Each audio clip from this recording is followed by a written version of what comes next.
And stay tuned for some predictions. We're going to gather some zeitgeist, do some research. Predictions 2020. 2020 predictions. Stay tuned for those. This is a technology conference where one of the announcements is pork.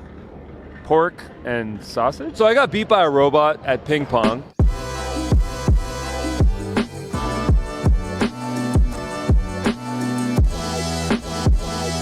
The drone is scanning our heat signature. That is quite something. How did it feel playing ping pong with a robot? I think this robot was pretty intelligent. You want to film on your phone? No problem. We got a robot for that too. Yeah. They had a robot camera It was a operator. Robo-selfie. When they tried to set it up, it just stopped in its tracks. And eventually they had to hand it off to a human. I feel like this is the place for prototyping. By the way, this drone is creeping me out, scaring me. I mean, this is like a Black Mirror episode. Let's get out of here.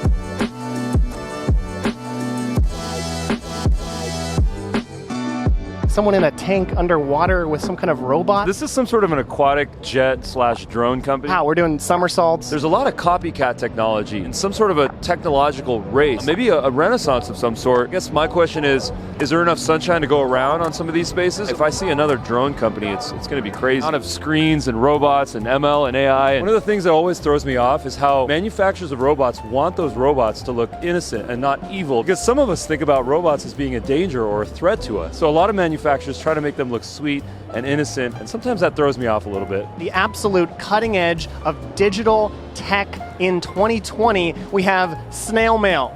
The United States Postal Service with a booth here. This is USPS, and they're actually one of the first booths that's mentioning data in some capacity. They're talking about open rates, actually, which is kind of interesting because a lot of the technology here for enjoyment, it's for entertainment, scooters and transportational vehicles and cameras and good old USPS. I feel mean calling it snail mail. I don't want to hate on USPS. I just think video's the future. Oh, maybe they could send a video in a physical, put the video in, or you could just use Dubb. A lot of the companies that I see here, they're like copycat companies. What is the key differentiator here? I think we have reached a saturated kind of a point about drones. So it's a sterilizing robot. You can put it on like your bed sheets, your couch, or you can just pick it up. You can do like your clothes. Everything's changed. There's 2.9 million square feet of exhibit space here. This is a technology conference where one of the announcements is pork.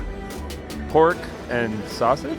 And sausage, but not real pork and sausage, impossible pork and sausage. That's right, the plant-based food company line of people waiting to try it out. It's a technology show, and yet food is being announced. Meat has been a resource that's been needed for survival for hundreds of millions of years. And here we are in 2020. Now I'm a vegetarian. And here we are in 2020 where they're making meat now out of plant. That's pretty amazing. Isn't this the Blade Runner year? This is the Blade Runner year, 2020. I see a robotic arm, I see a skull, and I see a person doing a selfie shot. You're taking a laser beam and you're scanning a skull. This is very Dr. Evil here. Well, you can also do hands. We're good, we got hands.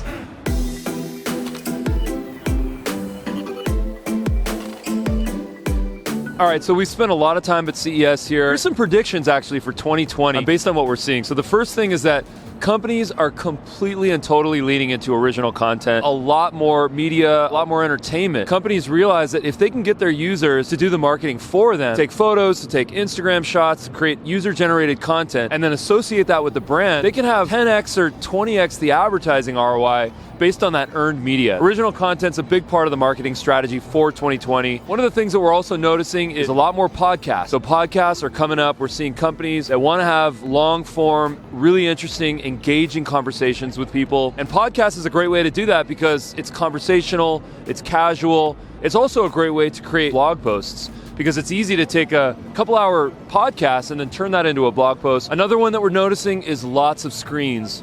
Small screens, medium-sized screens, large screens to tell stories.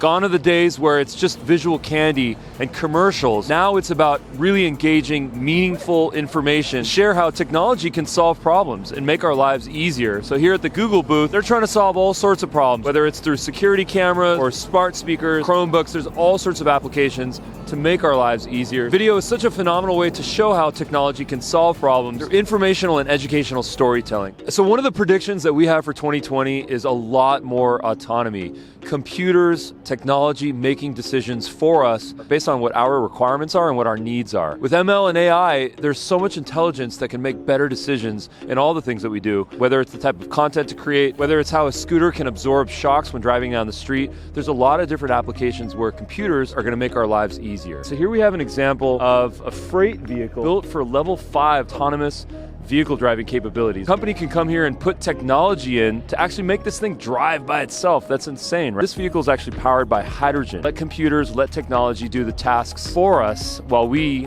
rest, take a nap, eat some popcorn in the backseat of the truck. So another prediction for 2020. Stay tuned for one more.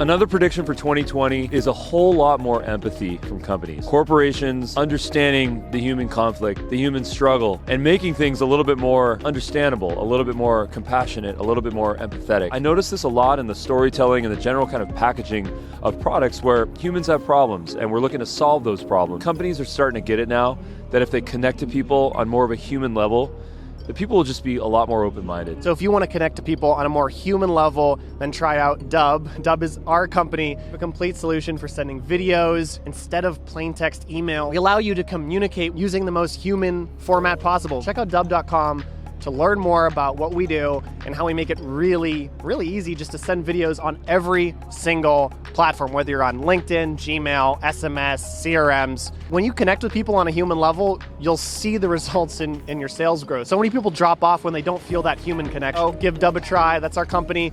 Go to Dubb.com to learn more. Thank you so much. You've met Oprah, you've spoken at Inbound, you're an author. Doctors reading x-rays, lawyers reading old cases, truck drivers, right?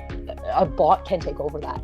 And so we need to embrace our more humanness to allow ourselves to get there. We started to do a little bit of research on how we could leverage artificial intelligence, how we could leverage chatbots. We use Intercom. So if you go to the Dubb.com homepage right now, it actually interviews you. It asks you, what is your goal? What are the things that you want to accomplish? And then based on that, it algorithmically gives you some information. It gives you some links, it gives you some videos, some training. If the person is interested, engaged, they want to actually connect with someone on a one-to-one basis, then we actually convert them into, let's just really get into the human conversation. So then they get shifted to someone in support, and then they could actually book a call, right from the chatbots. It doesn't compete with any of our sales effort. It actually bolsters it. And it should, right? I mean, that's the intention of it, is that we should tap into, some of the emotional charge. How do I include more empathy into my chatbot? If somebody's on your website and you ask them through that sequencing of questions, like what brought you here, by articulating the emotional state that someone may or may not be feeling, actually helps to bring it out and get them to be better open with the communication. And as human nature, we actually will be more open and honest and transparent with them because we don't have that veiled, they're going to judge me, the same as we do with a doctor or a lawyer or a sales rep.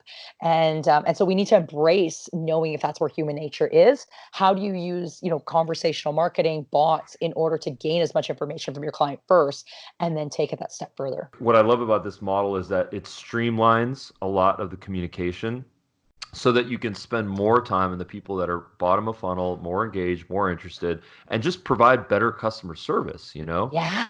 I like to self-educate. I like to go through a website, read about it, watch a video, get the trainings.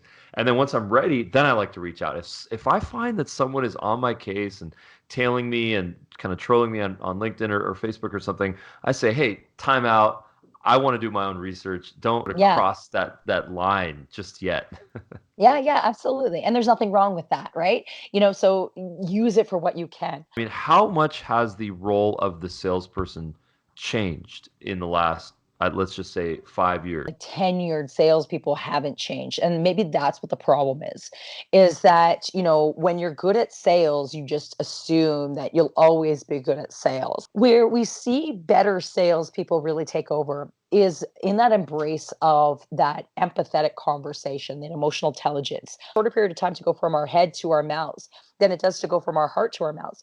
But that's where all the truth and honesty needs to be.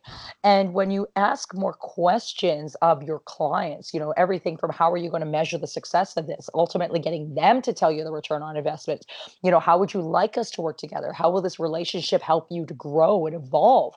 This puts us in much more of a team effort, that collaboration, as opposed to that adversarial old school us versus them, right? Two sides of the table fighting for the same pen. Still to this day, there's so many, misconceptions about what sales is. And I mean, we're having, university graduates come through and they're still imagining the salesperson being the Glengarry Glen Ross, right? ABC, always be closing, right? And, or I remember growing up in the movie that I watched was Boiler Room at the time, right? Where it was, you did whatever it took to like make the sale. And we're not there anymore. Like, it's just, I mean, you might win in the short term, but the long term, you will always lose. And so, it's up to you. Are you here for the short term gain, or are you here for the longevity?